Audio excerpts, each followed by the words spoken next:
The 4-minute reset, what to say after a fight. You've just had a fight, things got heated, maybe voices were raised, maybe she walked away, maybe you're both in separate rooms now, silent, tense, and you're wondering, what do I say? What do I do now? I'm going to show you a powerful 4-minute process you can use right after an argument to shift the tone, reset emotional safety, and move toward reconnection instead of deeper disconnection. This works even if your wife isn't saying much. Let's dive in. I'm Mira Tactile from Boutique Relationship Coaching, and I help men, professional men who are struggling to save their marriage in the face of a divorce ultimatum. So part 1, the common mistakes people make. There are 3. The first is avoiding the moment. So that's the flight response, walking away, giving it space and hoping time will fix it. Secondly, trying to solve it immediately, jumping in with logic, analysis, or defensiveness, so wanting to fix the problem that's just been created. And thirdly, over-apologizing or begging comes across as desperation or guilt and is not a strong leadership position. The real problem is that we either avoid or try to win back connection in a way that doesn't feel emotionally safe to your wife. What she needs most after a fight is not a solution, but presence without pressure. Part 2. So this is actually the 4-minute reset framework itself, and it has a number of steps. Step 1, acknowledge the emotional climate.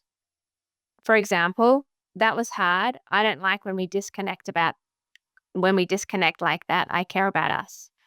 This shows self-awareness without blame or emotional flooding. It's very simple language.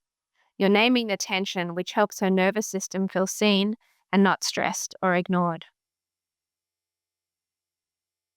Step 2, the listening loop. This technique builds trust quickly because it shows your wife that you're present in the moment, even after something difficult, and that you're available if she wants to speak to you. And it has 3 sub-steps. Firstly, invite her gently. I'd love to understand how that felt for you if you're open to sharing.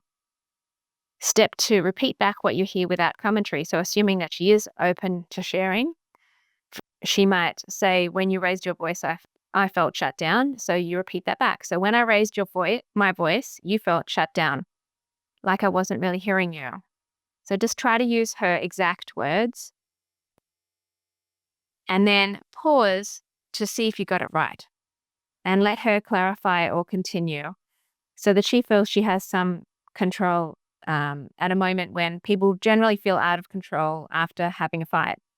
Even if she says, I don't want to talk right now, just respond with a calm, that's okay, I'm here when you're ready. This means that you're not talking at her, you're creating a space where she can land emotionally.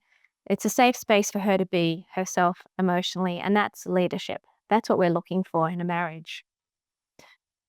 Okay, the third step to this reset is sharing one line of ownership.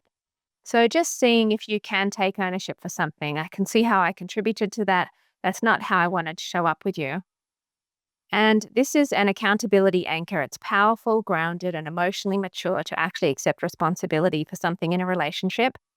You're not making yourself wrong. You're making yourself responsible. So you're showing that you actually do take ownership of any mistakes, and that is a sign of emotional maturity and leadership. Step 4, offer a bridge to safety. I care about us too much to let arguments become the norm. I'm learning how to show up differently.